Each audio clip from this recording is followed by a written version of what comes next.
babatu kamar sura. Allah gafarta. Na'am. Barka da ibada. Barka da wannan lokaci.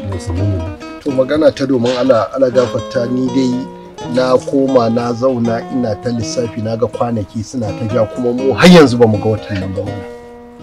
To shine na ga anya wannan al'amarin zai yiwu a haka. Ci gwanda in zo dai malam a ƙara mana bayani. To shine dai. To daman gaskiya lokacin da ka zo na gaya maka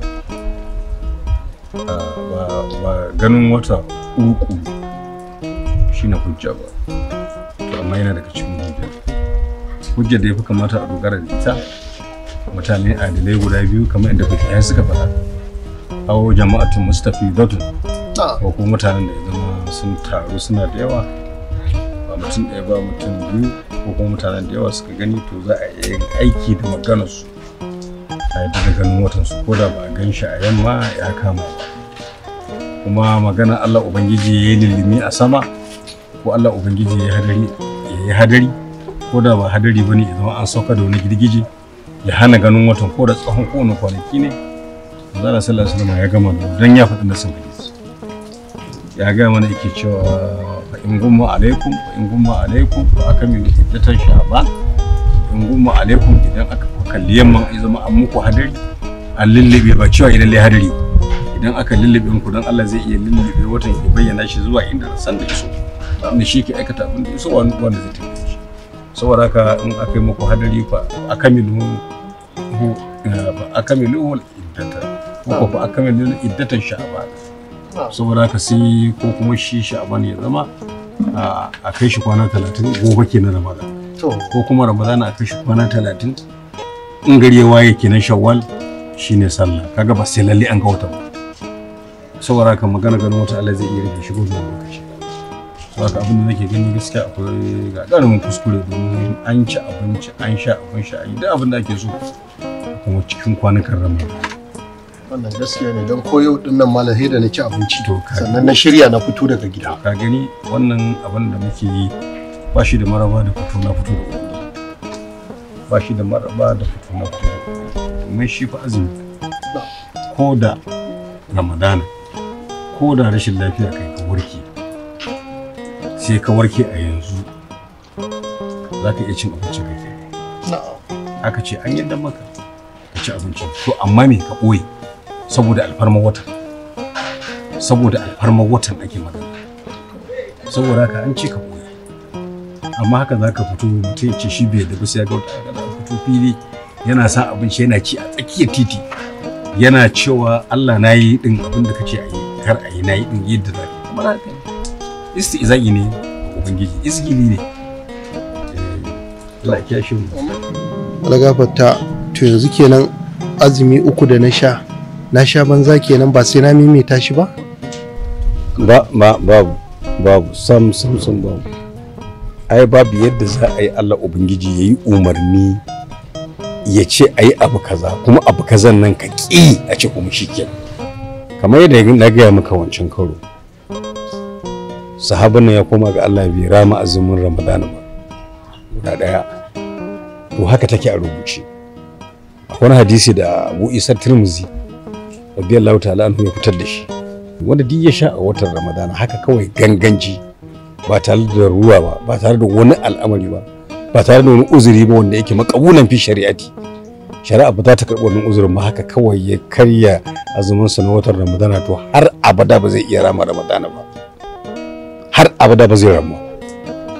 Saboda haka in ka ga ya rama wannan kenan sai a wuta. Saboda haka ko nawa ka sha sai ka rama, ba kuma ramuwa kawai ba tare da kafara.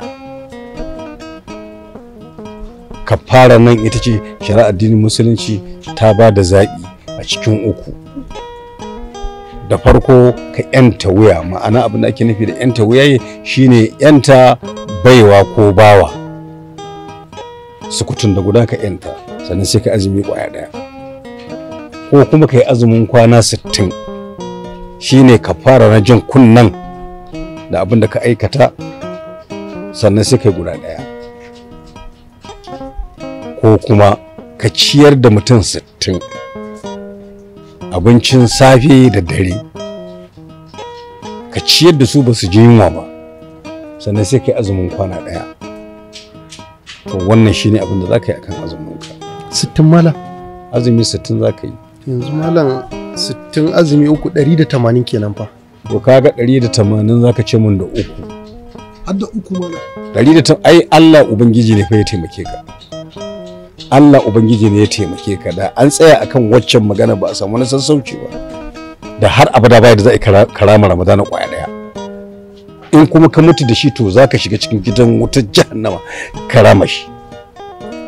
Saboda haka Allah Ubangiji ya tallafe ka, ya maka sassauci, ya zo maka da kafara. Saboda haka guda 183 za ka ce mu don ya zama jan kunne a gare ka. Daga yau gobe kuma in ka ce baka dora ba, Allah Ubangiji shi ma kuma dorawa zai yi. In ma ka ƙin Ramadanin gaba ɗaya, domin akwai bayan da ba sa yin gaba ɗaya ba za su yi Ramadanin ba. Akwai munafukai masu munafanta addinin musulunci amma ba su munafunci Allah ba. Za su shiga ɗaki sai abin da zan su yake so, su fito su masu azumi ne. To idan wannan sigar za ka shiga, bismillah. Shi ita a shari'a addinin musulunci ta zo da abu kace ba za ka bai zama kamar wulakanci a ciki, sai ma zama maka kafirci.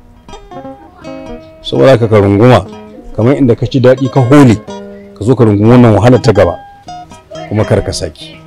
Duk sanda aka ce an ga watan Ramadana, ka tashi da watan Ramadana, azumin watan Ramadana, shari'a addinin musulunci ce. Duk ran da aka zo aka ce an gani ka ajiye shikenan baka da wata magana. Ubangiji Allah ya sauka. Insha Allah malam, nagode. Allah sai yadda zan yi kokari in ga daga yau din nan da ni da yan uwana da iyali na don kwana da niyyar ibada. Alhamdulillah. Nagode malam. Tashi Allah ya taimake mu. Lafiya. Madalla. Na fi kowa farin ciki. Madalla. Na barka lafiya malam. Hannunka mai sanda baɓatu kamar suda ba a sai ta harshe ba. Hannunka mai sanda, hannunka mai sanda, hannunka mai sanda. Ka sani wannan yarinyar yar wani ce, matar wani ce, jikar wani ce, uwar wani ce, kakar wani ce. Hannunka mai sanda. Su sauke musu irin nau'in da yake kansu. Katuna ya kamata ya biya mu. Sai na sha wahala. Kana daga jijiyar wuya. Ka gama? Rake daya. Ya ta ce. To sai Allahu lazim. Gaskiya za ta tabbata ko da babu kowa a doron duniya. Hannunka mai sanda. Yawwa! Daidai kenan. Haka zaki rinka yi. Yarki ce ba. Ban gane ba. Yaya za ki wo shiga ta mutunci? Wallahi. Dakata. Ke annoba ce cikin wannan. Dan haka ta hanyar zamu Kasance da wannan shiri wanda zai dinga zuwa muku a tashar IBI TV a duk ranar Alhamis da misalin karfe 8 na dare. Hannunka mai sanda. Za mu dan je wurin shakatawa, daga nan kuma za mu dan je clubbing. Me kai ki zuwa ɗakin sa? Wannan shine sakamakon. To ya ga kai cikin shege. Ta daina cin abincin gidan nan. Abun kunya ko kake so ka ja mu? I don't care. Hannunka mai sanda. Yawa Ismail Bashir ba da umarni Bashir Jif. Hannunka mai sanda. Bunda ba za ka so a yi ma ba kar ka yi da yar wani. Raina ya so. Ka aika ana sallama? Saurayinta ne. To ni ne babanta. Kowa ya cashe abin da yake so. zaman ku a wani unguwa ya ƙage. Hannunka mai sanda.